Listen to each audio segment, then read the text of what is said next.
Gimana ini, maju masih ada resiko, mundur juga ada potensi gitu. Akhirnya saya ya udahlah, saya tiap weekend hari Jumat pulang kantor saya naik pesawat ke Surabaya, belum ada tol kayak sekarang. Ya, Saya 4 jam perjalanan ke Trenggalek, beraktivitas Sabtu, Minggu malam saya ngejar pesawat subuh Senin langsung ke oke. kantor.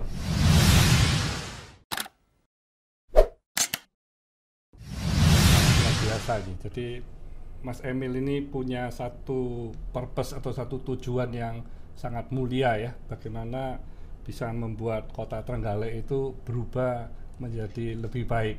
Ya, Dan untungnya juga didukung nih ya sama keluarga, sama iya. istri. Karena Untungnya, dari kota besar pindah ke kota kecil dan juga dari sisi pendapatan juga pasti drop kan. wah ya kalau itu Jadi ya. pendapatan pasti drop ya. Cuman saya Jadi bilang kalau mau lakukan itu ya sekarang saatnya gitu ya, ya, ya. untuk kemudian kita apa namanya, untuk kemudian kita menjalankan, karena kan ya itu kan panggilan takdir juga, Betul. karena tiba-tiba akhirnya saya diusung 7 partai politik, bayangkan dari yang Ya. ribut di pilpres tapi 7-7-nya itu masuk jadi satu di Karena melihat koalisi. potensi dari Ya, Mas Emil juga ya. momentum juga Iya, lah, iya. momentumnya juga mendukung ya, situasi Ya. mendukung. Ya sudah gitu saya jalankan saya kemudian maju. Tapi waktu itu saya sempat bilang kalau survei saya nggak menggembirakan, saya nggak mau maju gitu. Oke. Nggak harus ngotot harus jadi gitu. Tapi ternyata Ya. keluar hasil surveinya itu nggak menjawab pertanyaan. Ya. Nggak, hasilnya itu saya masih di bawah petahana wakil bupati, tapi Oke. sedikit. Ya. Nah, cuman tingkat orang kenal saya itu juga masih sedikit. Ya. Nah, menurut Mas Burhanuddin Muhtadi waktu itu dia LSI indikator, Ya. indikator ya dulu di LSI indikator. Ini tanda bagus. Kamu yang kenal sedikit tapi elektabilitas tinggi. Oke. Artinya the more people know you, the more likely you win gitu. Ya.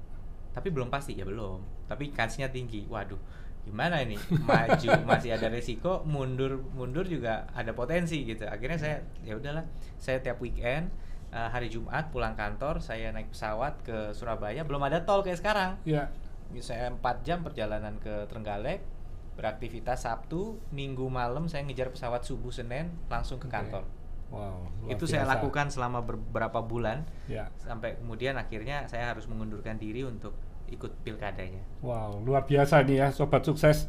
Jadi Mas Emil ini memang mempunyai satu purpose, satu tujuan yang sangat mulia untuk perubahan di Indonesia, khususnya di Trenggalek. Jadi para sobat sukses milenial generasi Z ini kalau memang punya keinginan untuk mengabdi bagaimana Indonesia bisa lebih bagus ya, silakan. Ini dunia ini khususnya di Indonesia ini kan sudah berubah nih ya. Jadi banyak tokoh-tokoh muda yang menjadi kepala daerah dan semuanya membuat satu perubahan yang bagus bagi Indonesia untuk bisa menjadi negara maju di tahun 2030 ini. Ya, Jadi mudah-mudahan. saya senang sekali, termasuk anak dari teman saya yang pengusaha itu mimpinya sudah mau jadi pejabat. Saya ngomong, wah heran juga saya. Ini anak pengusaha juga mempunyai mimpi bagaimana bisa merubah Indonesia ini lebih baik. Nah, ini tentunya memang perubahan yang harus kita tanggapi dengan hati yang gembira ya, luar biasa sekali. Ya.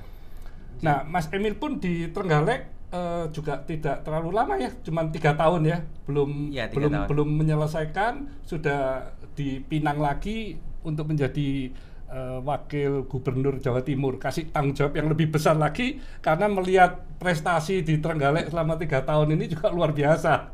Dan itu sempat jadi kontroversi di awal saya kemudian diumumkan sebagai calon wakil gubernur. Ya, Tentunya banyak yang mengatakan bahwa saya melepas amanah, saya tidak menyelesaikan janji dan tugas gitu.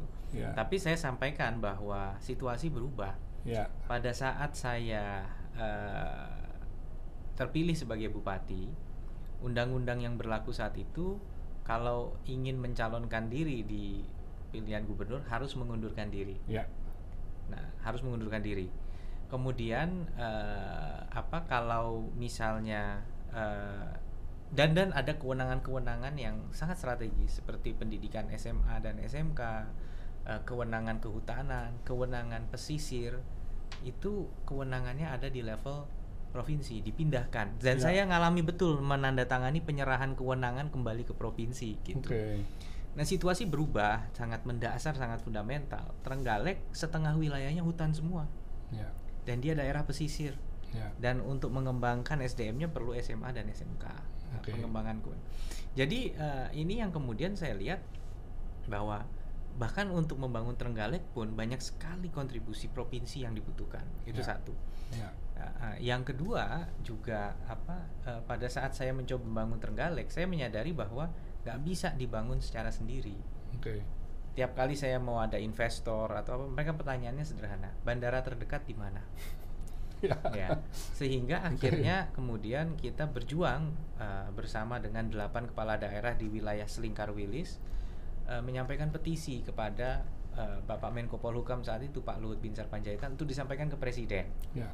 Dan akhirnya wilayah ini yang dulunya tidak diperkenankan punya bandara, akhirnya diizinkan oleh TNI, oleh Presiden, dan akhirnya adalah sekarang bandara yang di Kediri itu. Oke. Jadi itu ceritanya, asal usul ceritanya. Ya. Kami ngerasakan betul ngedrafin petisinya dan sebagainya bersama ya, kita keliling sowan ke rekan-rekan. Nah, pertanyaan, tapi kan bandaranya nggak di Trenggalek loh. Iya, karena kalau bandaranya di Trenggalek, it doesn't make any viability sense gitu, nggak masuk akal gitu. Jadi, tapi kan kita nggak perlu bandara di Trenggalek, kita perlu bandara dekat Trenggalek. Jadi asalkan dekat, Trenggalek pun sudah dapat manfaat, saya bilang. Waktu kita mau dorong pelabuhan, pengen ada pelayaran perintis selatan, maka kita harus pastikan kita bagian dari network of trading hubs gitu. Jadi kami mengajak kemudian 7 kepala daerah di pesisir selatan Indonesia, Jawa, dari mulai Pangandaran, Sukabumi, kemudian juga Cilacap, Kulon Progo, Pacitan, Trenggalek, Banyuwangi, kita tanda tangan petisi lagi ke Kementerian Perhubungan, dan akhirnya ada pelayaran perintis selatan yang dimulai sejak Mei, menghubungkan Cilacap ke Banyuwangi, dan habis itu Cilacap ke Lombok untuk bisa mendorong rekonstruksi pasca gempa di NTB. Jadi saya menyadari bahwa ternyata tuh ada lingkup makro yang membutuhkan fungsi fasilitasi itu, yang mungkin saya ada ruang untuk berperan gitu. Karena apa yang saya kerjakan dulu waktu di World Bank, waktu di BUMN, itu ternyata adalah skill yang sangat relevan juga dengan fungsi ini, yang sebenarnya sangat penting juga untuk pembangunan di Jawa Timur gitu. Nah, dari atas dasar itulah kemudian saya termotivasi untuk maju. Tapi yang sangat membedakan, seandainya aturannya saya harus mengundurkan diri, maka posisinya itu saya akan terlalu dini mengundurkan diri kan. Di 2018 awal saya mengundurkan diri gitu. Itu hanya 2 tahun. Hanya sampai 2017 akhir gitu kan. Karena saya dapat kontroversinya 2017 kan, diserangnya. Tapi saya sampaikan, karena ini cuti, saya hanya akan off 3 bulan. Dan ini pemilu dipercepat. Pak Dekarwo tuh selesainya masih 2019. Nah, saya janjinya membangun Jawa Trenggalek visi 2020. Ini saya cuman di Trenggalek cuman kecepatan sampai 2019 aja saya bilang. Gitu. Jadi ternyata nggak sesingkat atau seinstan itu saya meninggalkan Trenggalek gitu. Dan barusan juga ada kabar yang cukup menggembirakan gitu. Ada penghargaan kinerja pemerintah daerah yang diberikan kepada Trenggalek atas kinerja di 2018. Artinya kepotong 3 bulan saya kampanye, tapi 9 bulan itu saya yang menjalankan setelah kampanye. Dan alhamdulillah kita dapat peringkat 4 di seluruh Jawa Timur. Gitu. Padahal waktu saya masuk kita peringkat 3-4. Terus masuk 10 besar, dan alhamdulillah sekarang bisa peringkat 4, dan mudah-mudahan ini bisa, penerus saya tentu akan bisa bahkan mengangkat lebih baik lagi gitu. Iya. Insya Allah. Jadi memang Mas Emil ini menjadi bupati pun juga yang termuda ya di Indonesia ini ya. Saya rasa sih kalau termuda persisnya enggak, tapi di antara golongan usia yang pasangannya termuda, ya pasangannya termuda, tetapi kalau ya rata-rata usia segitu digolongkan yang barisan yang relatif lebih muda lah ya. Dan jenjangnya terus naik lagi ke wakil gubernur Jawa Timur, saya rasa juga yang paling muda kan usia. Mungkin kalau ini mungkin salah satu yang paling muda. Dan the next-nya untuk menjadi RI1 saya rasa juga akan paling mudah nih. Kalau itu yang penting Iya, kita iya. jalanin aja. Iya. Karena Indonesia negara besar, Iya. tentunya takdir Tuhan yang akan memberikan. Tapi pemimpin saya yang senang terbaik. sekali setiap kali Mas Emil bicara ngasih bagaimana pandangan-pandangannya sangat visioner, luar biasa. Indonesia butuh pemimpin-pemimpin seperti Mas Emil. Dan terbukti ya waktu Mas Emil di Jawa Timur dengan Ibu Kofifa ya. Ini Jawa Timur kan juga prestasi ekonominya melebihi prestasi nasional juga. Ya saya tidak. Sebelum Covid maupun Nah, setelah Covid nih Pak ya. kami tentu tidak berani mengklaim bahwa itu adalah kerja keras provinsi pemerintahan saja. Ya. Tetapi kalau dikatakan punya andil, insya Allah kita ada andil di Ya. situ ya. Ya. Tetapi masyarakatnya, pengusaha seperti Bapak, Ya. ini yang justru punya kegigihan yang luar biasa. Ya. Di triwulan pertama kita tumbuh di atas nasional. Iya, harusnya Tapi bagus sekali nih tahun ini. Di triwulan kedua tapi harus diakui Betul. kita mengalami kontraksi yang lebih dalam dari nasional. Karena kena PSBB. Tapi karena Pulau Jawa semuanya ini memang lebih dalam dari nasional. Ya. Tapi di antara provinsi lain di Pulau Jawa, penurunan ekonomi kita ini justru paling kecil gitu. Ya, Jadi ya. bukan untuk kita terlena atau berbangga, tapi kita mensyukuri bahwa ini potensi ketangguhan ekonomi Jawa Timur ini sangat kuat. Ya. Dan mudah-mudahan jadi aset kita untuk bisa menapaki kebangkitan ekonomi. China memang dari triwulan kedua juga sudah positif di 3%, dan kemarin dia mencatatkan hampir 5% growth kan China. Ya. Jadi ada banyak alasan untuk kita merasa optimis, tapi ingat health first. Ya. Baru kemudian ekonomi. Artinya bukan health only. Ya. Ekonomi no, bukan. Health first, economic next. Harus gitu. balance ya. Artinya bahwa tetap semua arrangement mengutamakan protokol kesehatan gitu.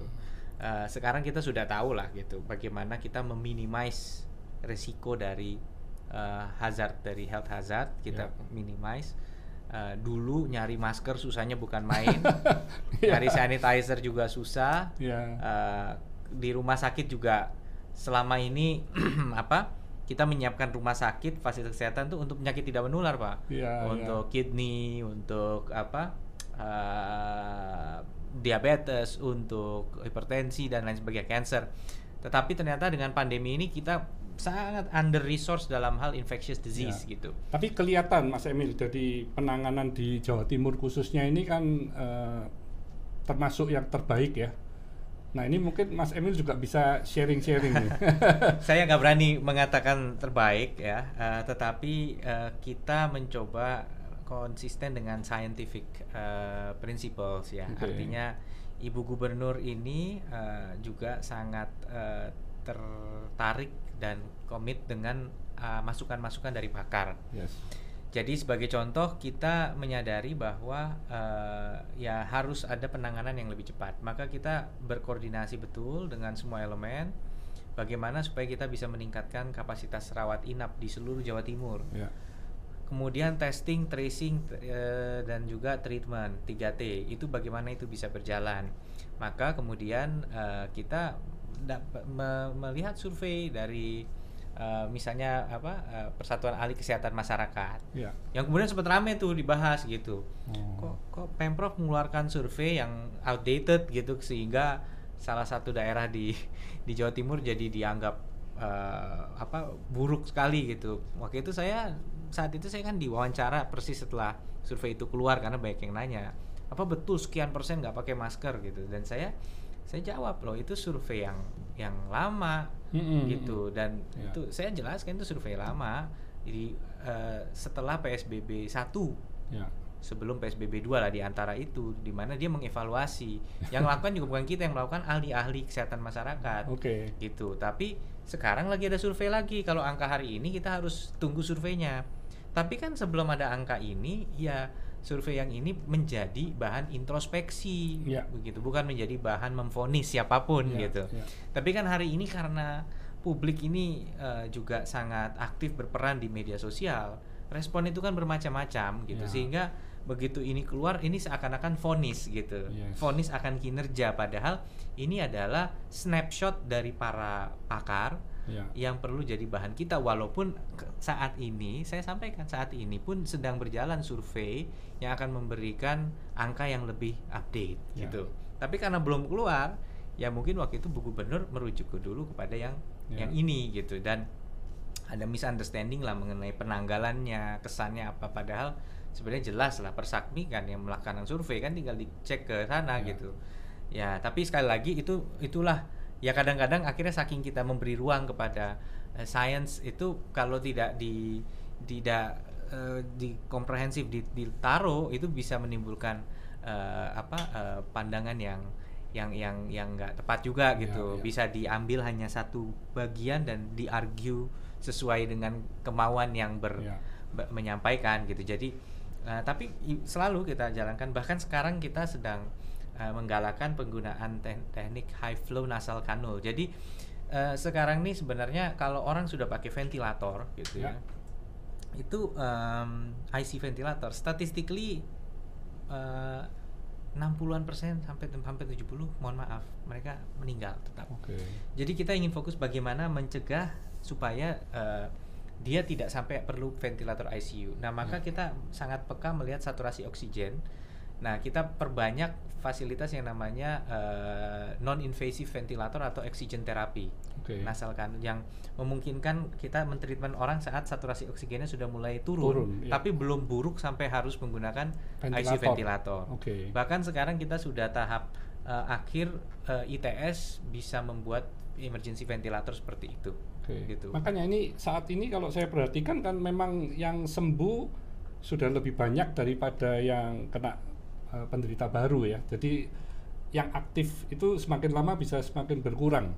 Iya, ini kalau memang itu bisa terus yang sembuh lebih banyak kan akhirnya bisa meminimize. Jadi ada dua yang terjadi. Pertama, kita ada bed occupancy ratio kita di rumah sakit menjadi di kisaran 40%, sedangkan WHO bilang 60%. Bahkan kita di bawah itu, di bawah 40%. Karena kita meningkatkan kapasitas rumah sakit, Bupati Wali Kota, BUMN, dan Pemprov serta TNI, Kemenkes.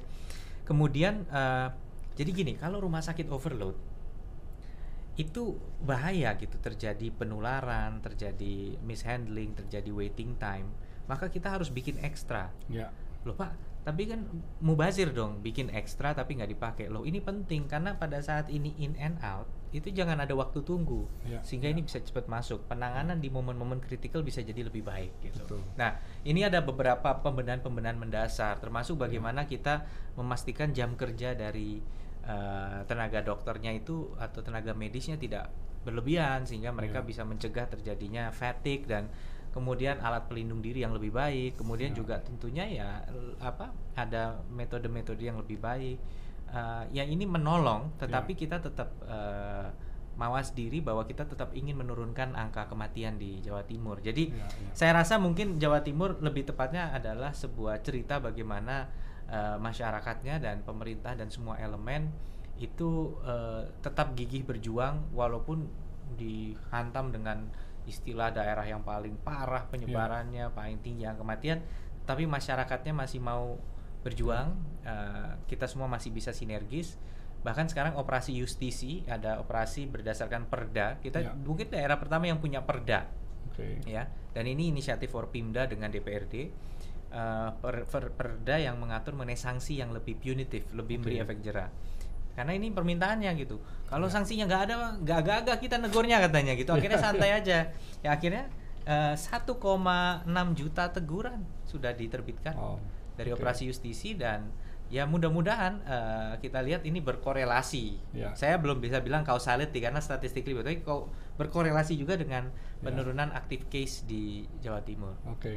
Tapi kita belum aman loh, karena kita landai, tapi kita masih tetap harus waspada. Harus waspada karena daily case itu masih di angka sekian. Memang kita juga minta harus ada kedisiplinan testing. Jangan sampai angka ini justru karena memang testingnya turun, tapi kita ada 53 mesin PCR dan testing tetap kita jaga supaya tinggi. Nah harapan kita ibaratnya pesawat ini cruising altitude ya. Ya. Terus kita berharap descending lah gitu. Yes. Kita pengen pilotnya Setuju. ngomong aircraft on descent gitu ya. Setuju Mas Emil. Tapi setidaknya kita ini tidak kemudian ascending gitu. Ya, ya. Ascending tuh kalau hari ini 200, besok 300, besok 400 kasus Wah, hariannya. itu bahaya. 200 jadi 500, 400 jadi 900 gitu. Kali ini Ya. hari ini 250, 300, 250, 300. Ini kita karena untuk mempertahankan ini aja ada effortnya. Effortnya luar Kita harus biasa. ada personil, Ya. medical ini tes dan juga pengorbanan ekonominya. Maka Betul. kita nyari balance sehingga kemudian ini manageable dan harapannya dengan pengiringan active case ini mudah-mudahan akan turun. Ya. Ini pada kesempatan ini saya juga ingin mengucapkan terima kasih juga kepada pemerintah khususnya Pak Jokowi ya, juga dengan Bu Kofifa, Mas Emil Dardak, juga Bu Risma dan seluruh kepala daerah yang lain, karena memang pandemi ini kan menyerang di seluruh dunia termasuk Indonesia. Tapi saya baru lihat data juga, Indonesia ini jauh lebih baik dari banyak negara. Jadi Indonesia ini hanya slightly di bawah China, Vietnam ya, tapi lebih bagus dari Jerman, Swedia, dan yang paling parah sekali kan Amerika, Ya, India, Brasil. Nah ini Indonesia kan termasuk jumlah penduduk keempat di dunia, tapi kita masih tetap di atas dan dari sisi ekonomi juga not bad, masih yang terbaik lah, bukan yang terbaik tapi mungkin nomor 3, nomor 4 lah. Ini kan luar biasa sekali. Mesti apresiasi kepada pemerintah dan juga kepada seluruh masyarakat ya. Kepada seluruh masyarakat Ya. yang bisa jadi cepat menyesuaikan diri dengan harus tetap kebutuhan, waspada lah ya, dengan jaga jarak. adaptasi kebiasaan baru tadi. Makanya istilah new normal, Ya. diksinya kan kalau orang Indonesia normal baru, normalnya dulu gitu, bukan barunya dulu. Kalau di luar negeri new normal, jadi new-nya dulu. Kalau di sini normal baru, makanya diganti jadi adaptasi kebiasaan baru gitu. Karena penting sekali untuk sadar bahwa kita tetap harus menyesuaikan diri untuk waktu yang cukup panjang gitu. Bahkan vaksin pun karena prosesnya sampai bisa menciptakan immunity massal gitu. Jadi mudah-mudahan kita bisa menemukan kesetimbangan, Pak. Karena orang hakikatnya tetap perlu beraktivitas, perlu tetap berkegiatan. Ya, gitu. semoga ini cepat berlalu lah ya, Mas Emil. Nah ini pada kesempatan ini saya juga ingin nih berbincang-bincang. Saat ini kan Omnibus Law ini lagi kontroversial ya, Mas Emil ya. Jadi pemberitaan di mana-mana banyak hoax juga. Padahal menurut saya di Omnibus Law ini kan ada 11 klaster, tetapi yang diperdebatkan itu selalu hanya satu klaster, yaitu klaster ketenaga kerjaan. Padahal di Undang-Undang Cipta Kerja ini ada, kalau dari draftnya kan ada kurang lebih 900 halaman. Nah, yang masyarakat Indonesia yang membaca, saya yakin ya, nggak mungkin lebih dari 90% tidak membaca draft Undang-Undang Cipta Kerja itu.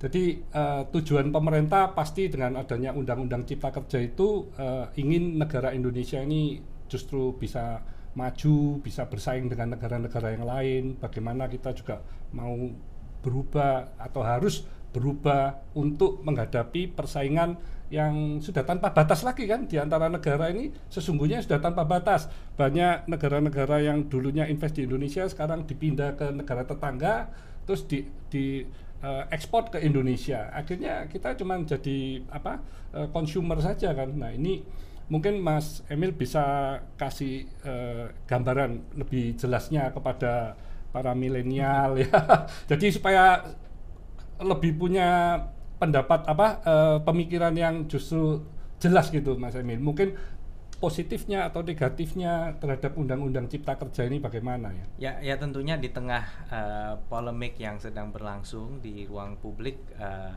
saya sendiri Pak harus sangat berhati-hati dalam mengekspresikan pandangan karena mempelajarinya saja memang membutuhkan waktu. Betul. Mana sih final versinya ini yang akhirnya sudah diserahkan ya. Versi finalnya, dan sebagai wakil gubernur, sebagai pemerintah daerah, Presiden sudah memberikan arahan bahwa ini adalah endeavor atau inisiatif pemerintah pusat yang diharapkan bisa membawa kebaikan. Tolong pemerintah daerah hormati itu. Gitu. Dan kami karena taat konstitusi ya kami harus menghormati itu. Gitu. Kami disumpah untuk menjalankan aturan begitu. Tapi kita juga harus memberi ruang bagi publik untuk menyalurkan aspirasinya, apapun aspirasi tersebut, begitu. Jadi saya melihat bahwa pemerintah pusat masih mencoba tentunya untuk membangun sebuah kepercayaan dari publik terhadap produk hukum ini yang kemudian diharapkan bisa menjadi sebuah modal besar kita untuk membangun investasi, mempermudah investasi bukan hanya luar tapi juga investasi dalam negeri, tetapi juga kekhawatiran yang muncul dari pihak yang terdampak itu adalah sesuatu yang dihormati menurut undang-undang untuk kemudian disuarakan, diaspirasikan. Dan dalam situasi yang seperti ini untuk kaum milenial, saya berharap bahwa ini adalah momen di mana think before you act, artinya jangan terlalu cepat kemudian mencap si A begini, si B begini, oh ini kepentingan ini, oh ini kepentingan itu, oh ini kubu ini, oh ini kubu itu. Masuk saja ke substansinya, coba pelajari. Kalau mau bersuara, mau turun, itu hak Anda, tapi lakukanlah dengan penuh rasa tanggung jawab, ya. Dan ini di tengah pandemi COVID juga, jadi tolong itu jadi pertimbangan. Tetapi bagi yang ingin fokus mempelajari juga bisa gitu, karena kalau ini memang tidak konstitusional juga ada platform-platform seperti judicial review.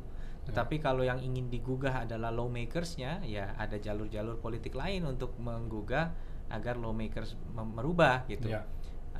Saya nggak dalam posisi untuk mengatakan coba dulu, kalau nggak cocok baru ini, karena nggak sesederhana itu.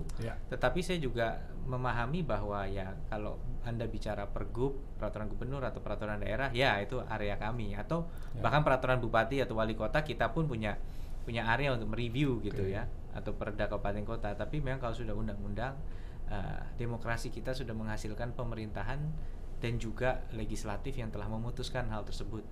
Nah, apakah kemudian dalam prosesnya menjadi perdebatan, itu kita serahkan kepada pihak-pihak yang lebih berkompeten. Tentunya memang kalau saat ini dari data pemerintah juga yang masih belum mendapat pekerjaan juga karena COVID ini kan ada puluhan juta ya. Karena investasi yang masuk di Indonesia kebanyakan bukan. Nah, ini yang sering dikatakan oleh beliau bahwa pemerintah berusaha menjawab kebutuhan calon pekerja, gitu katanya. Jadi bahwa untuk pertama seseorang bisa mendapatkan penghidupan, dia harus bekerja dulu. Tetapi dikhawatirkan bagaimana kemudian pekerja-pekerja ini akan mendapatkan pekerjaan kalau tidak ada investasi. Itu yang disampaikan. Tapi di sisi lain ada juga mengatakan bahwa hambatan ketenaga kerjaan bukan the real main issue yang menyebabkan kita less kompetitif. Nah, ini kita hormati semua perdebatan itu.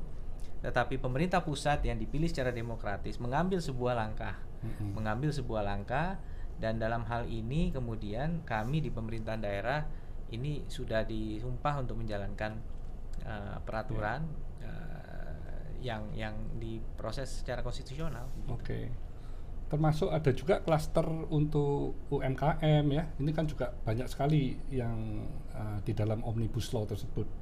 Dari saya sendiri pengusaha juga kadang bicara-bicara dengan para pengusaha, saya juga mengingatkan karena dengan adanya Omnibus Law, kalau memang akan banyak sekali investasi baik itu domestik lokal ataupun dari foreign investment yang ke Indonesia, berarti itu kan ada persaingan yang nantinya akan semakin ketat.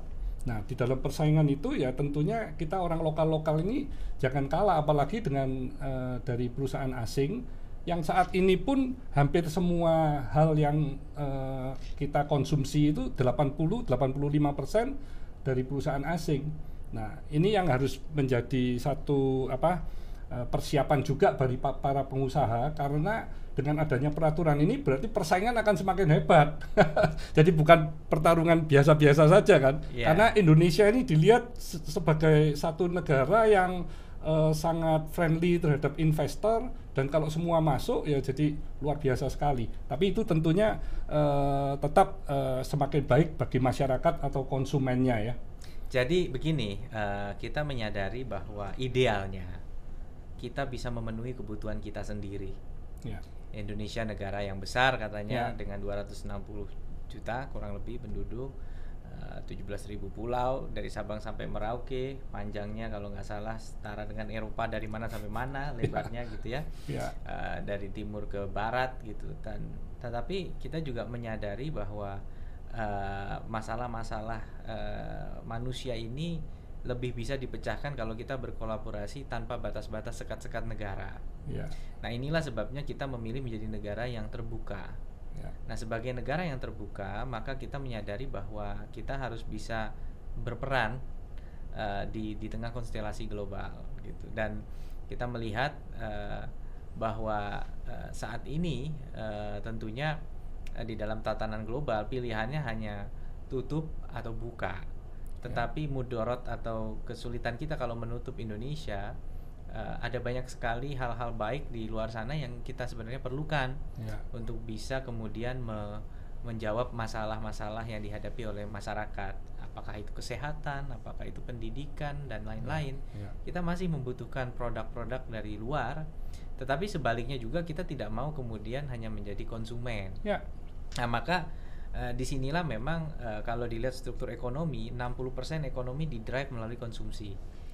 Nah, sekitar hampir 15-18% itu investment.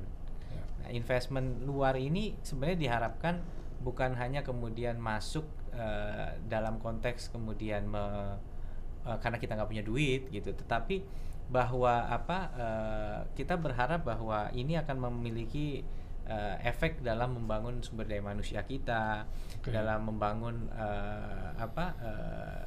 hulu hilir industri kita. Kita perlu terbuka kepada teknologi-teknologi dari berbagai belahan dunia, dan akan terjadi diffusion of knowledge. Itu harapannya.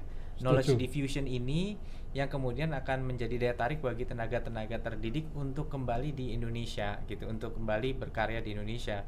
Karena banyak juga tenaga-tenaga sains kita yang melihat potensi karirnya nggak ada di Indonesia gitu. Mereka lebih pilih keluar gitu. Makanya ya di situ. Tetapi di sisi lain kita berharap juga bahwa tetap kita punya ruang untuk menjaga daya saing dari pelaku usaha dalam negeri.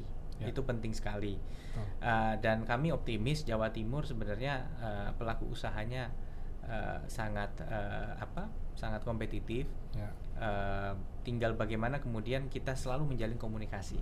Kami di Pemprov, Bu Gubernur, saya, kita dengan berbagai elemen organisasi yang mewakili pengusaha, bahkan pada saat kemudian kita berhadapan dengan saudara-saudara yang kita cintai dari Serikat Buruh, kami sampaikan bahwa kalau kami berkomunikasi dengan pengusaha itu bukan sebagai bentuk ketidakberpihakan kami pada buruh, tapi justru kita mau mencari jalan-jalan untuk memperbaiki sektor-sektor investasi yang akan menciptakan lapangan kerja. Betul, setuju. Jadi akhirnya demand and supply terbentuk, sehingga mungkin UMR itu sudah tidak diperlukan karena banyak perusahaan yang membutuhkan tenaga kerja. Nah, ini kan sehat sekali kalau sudah bisa begitu. Kalau tidak lagi diperdebatkan karena memang demand-nya lebih tinggi dari supply. Ini yang harus dicari kan. Itu ideal gitu. Betul. Tetapi memang di dalam ilmu ekonomi kan selalu ada yang mengatakan ekonomi itu positive economics dan normative economics gitu, di mana secara normatif isu mengenai capital owner dan worker ini selalu menjadi perdebatan yang mendasar di ideologi ekonomi.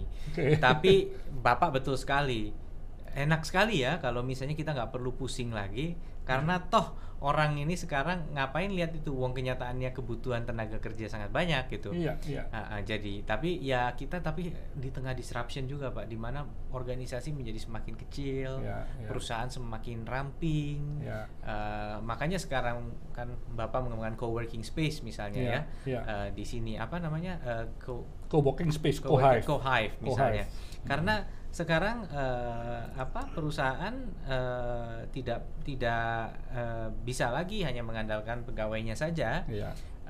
Banyak sekali talent yang juga tidak mengikat diri di satu perusahaan. Iya. Mereka kemudian misalnya programmer, digital marketer, social media manager dan lain sebagainya. Iya. Mereka karena bisa bekerja dari mana saja, apalagi Iya. dengan pandemi ini work from home. Iya. Ya, mereka tidak perlu kemudian harus 9 to 5 di kantor. Betul. Nah, perusahaan yang kemudian tidak bisa beradaptasi ke sini, dia akan inefisien. Iya. Bahkan talenta dia akan terbatas karena Iya. dia tidak bisa tap ke talenta terbaik yang tersedia di market. Oke. Nah, inilah kami memiliki program Millennial Job Center. Ya. Mungkin bisa juga nanti disinergikan dengan Boleh. Co-Hive, disinergikan dengan perusahaan Karena Pak Tanoko di juga. Co-Hive cukup dengan 50.000 bisa ngantor sehari, bisa Iya. minum, kopi, teh, semuanya gratis. Dan yang penting Jadi, kan komunitasnya, Pak. Bisa iya, kenalan dengan komunitas. betul, Iya. betul. Karena kalau co-working tidak menawarkan community, susah gitu. Iya. Tapi kalau ada community, orang memang butuh interaksi dan memperluas Iya. networking, atau ada program-program workshop untuk Ya. karena mereka tidak bekerja di perusahaan, trainingnya kembali kepada kedisiplinan diri sendiri untuk Ya, ya. mengupgrade skills. Nah, kita punya target akhir tahun ini atau awal tahun depan bisa 1000 project Millennial Job Center. Oke. Kami udah hitung-hitung sudah mencapai hampir 800, Pak, yang Wow. committed gitu. Mudah-mudahan kita bisa kejar sisanya. Ini akan berjalan sekitar 400-an Ya, dalam berapa bulan ini untuk memulihkan ekonomi. UKM yang Ya, sekarang ya. harus go digital, UKM yang harus diversify market, itu mereka kemudian akan mengembangkan mereka akan mengembangkan produk-produk yang ini. Dan saya mau kasih contoh, Pak. Misalnya ini saya baru di tag di Instagram gitu ya. Mereka senang sekali ini, mereka bisa ikut berpartisipasi dalam pengembangan ini desain produk UMKM gitu. Wow. Iya, jadi ini adalah contoh-contoh bagaimana kemudian dari Millennial Job Center mereka bisa mengembangkan desain-desain yang dianggap memenuhi market taste hari ini. Ya, ya. Gitu. Intinya, Pak, bahwa tren ini agak berubah, menarik gitu ke depannya. Dan perusahaan-perusahaan ini bukan saja harus beradaptasi dengan kompetisi global, tetapi juga perubahan yang never ending gitu. Ya. Dulu ada yang bilang gitu, Kodak itu menguasai industri kamera, tapi Ya. sekarang kamera ini orang jualan kamera jadi handphone. Digital semua sudah. Handphone, kecuali yang diniatin untuk podcast gini, semua orang merasa butuh punya kamera, mereka lebih baik ngandelin handphone gitu. Ya. Dan ini benar-benar sangat disruption yang sangat besar. Betul, gitu. setuju. Jadi saya selalu bilang dulu Nokia handphone sejuta umat, terus kalahnya bukan sama Motorola, bukan sama Ericsson, kalahnya sama BlackBerry. Iya. Karena BlackBerry itu hardware juga, Ya. tapi dia newcomer yang Ya. kemudian ngejualnya lebih kepada messenger. Yes. BB mungkin aware gitu, sehingga semua perusahaan teknologi dia awasi mungkin ya. Ya. Tapi ternyata agak tergeser juga dengan Android. Android. Jadi ya. perusahaan hardware kalahnya bukan sama hardware, malah dia Ya. bisnisnya kalah karena ada software company gitu. Ya. Jadi ini benar-benar nggak bisa harus lateral thinking gitu ya, nggak bisa berpikir linear lagi gitu. Dan Ya, ya kita berharap tentunya ada ekosistem peraturan, ekosistem tatanan kemasyarakatan yang membuat Indonesia bisa ahead of the curve gitu, bukan Oke. jadi follower, bukan jadi yang terdampak, tapi justru bisa selalu ahead of the curve. Itulah sebabnya kita mendorong salah satu proyek yang kami jalankan dulu di penjaminan infrastruktur sebelum kami kemudian masuk ke Bupati, itu Palaparing. Oke. Jadi bagaimana membangun backbone infrastruktur di wilayah timur Indonesia bersama dulu Menkominfo-nya Pak Rudiantara. Ya. Kita mempromot konsep public private partnership Oke. untuk mendorong itu. Dan kita sekarang berharap bahwa kalau kita mau empower orang, kasih mereka internet akses. Ya. Itu kata kuncinya, affordable internet access. Tapi sekali lagi kemudian bangun ekosistem di mana itu dipakai untuk hal yang baik. Karena sekarang anak-anak muda, Pak, dia buka YouTube gitu ya. Tapi kadang-kadang yang dibuka kontennya, kalau dulu zaman Pak Hermanto atau mungkin saya dulu, kita di TV itu sudah ada gitu loh paketnya. Jam sekian nonton hiburan, nonton film, nonton berita, nonton apa, itu udah. Betul. Dan ya sudah, kita ngikut paket yang disediakan di TV gitu, karena nggak ada opsi lain. Kalau sekarang kan pilihan kita sendiri, wah kita nonton Nggak ada batas. lawakan atau nonton acara ngeprank. Iya, YouTube iya. dengan algoritmanya tahu kita seneng ini Betul, ditambahin betul. dikasih. Iya. Itu bisa 4 jam Pak, habis kita nggak belajar apa-apa Pak. Cuman ngitung itu aja Iya, gitu. iya. Nah, Sia-sia aja ini jadinya. bahaya, waktu kita bisa terbuang, kita Jadi teknologi ini bisa Iya. berguna, bisa juga jadi sia-sia. Iya, bisa jadi kalau- sia-sia. Kalau yang dilihat yang nggak berguna ya. Makanya sebenarnya saya tuh punya cita-cita Pak. Di desa-desa itu kan karena internet pakai mobile itu Ya. tetap nggak bisa sestabil wifi. Oke. Jadi broadband masuk sekarang sudah 60-an% desa tuh sudah ada broadband. Nah saya lagi cari teknologi apa nih, ini buat yang nonton podcastnya Pak Hermanto mungkin kalau ada ide Ya. wifi yang efisien, range-nya luas gitu ya. Kemudian kita pasang di desa itu wifi tapi gratisnya hanya untuk mengakses konten-konten yang memang sudah positif. Jadi untuk misalnya pelayanan pemerintah, untuk pendidikan, itu kesehatan itu mereka nggak usah bayar kalau ngakses, tinggal connect situ. Tapi kalau yang sifatnya kemudian untuk ya hiburan dan lain-lain ya paid services lah, mungkin mereka tetap pakai mobile network dan lain sebagainya gitu. Wah, bagus sekali idenya, Pak. Mungkin kalau itu bisa terjadi, kita bisa membangun masyarakat digital yang bermartabat. Ya, gitu. luar biasa sekali idenya. Jadi tujuan saya membuat podcast ini juga saya ingin berbagi ya dengan adanya story-story dari para tokoh yang saya undang. Nah, ini para milenial ini kan paradigma berpikirnya dan dia juga bisa terus belajar, mungkin termotivasi. Nah, ini kan satu hal yang sangat positif ya. Jadi terima kasih sekali Mas Emil bisa hadir. Dan untuk penutup mungkin Mas Emil bisa kasih ini apa wejangan atau kasih saran-saran kepada para milenial. Ya. Baik, kepada pemirsa Hermanto Tanoko Podcast, saya senang sekali bisa bertemu dengan salah satu entrepreneur yang sangat inspiratif di Surabaya dan di Indonesia. Mudah-mudahan tentunya melalui podcast ini sedikit cerita perjalanan saya bisa menjadi referensi, tapi pada akhirnya write your own story ya. Kita bisa inspire tapi tidak usah kemudian kita mengcopy gitu, karena semua punya konteksnya sendiri, punya momentumnya sendiri. Tapi ingat gitu bahwa memang nggak ada yang diraih itu karena senang-senang gitu. Saya dulu waktu ikut pelajar teladan itu teman-teman libur saya harus belajar ya, tapi pengorbanannya sebenarnya bukan belajar terus, bisa main tapi tetap ada belajarnya. Tapi kemudian hari ini saya dapat manfaatnya terus gitu, karena masa lalunya kan nggak bisa di rewrite gitu ya. Jadi saya dengan pengorbanan sebentar itu saya kemudian bisa punya predikat juara 1 pelajar teladan yang bermanfaat sampai hari ini. Jadi ingat itu, jadi no pain no gain. Kira-kira begitu. Terima kasih Mas Emil. Jadi sobat sukses, sebuah kesuksesan itu tidak bisa datang secara instan, tetapi harus mempunyai mimpi yang besar, juga sesuai dengan passion dari Anda semua. Terus jangan lupa selain kerja smart juga harus kerja keras untuk mencapai impian yang besar tadi. Stay humble, stay positive, stay on fire.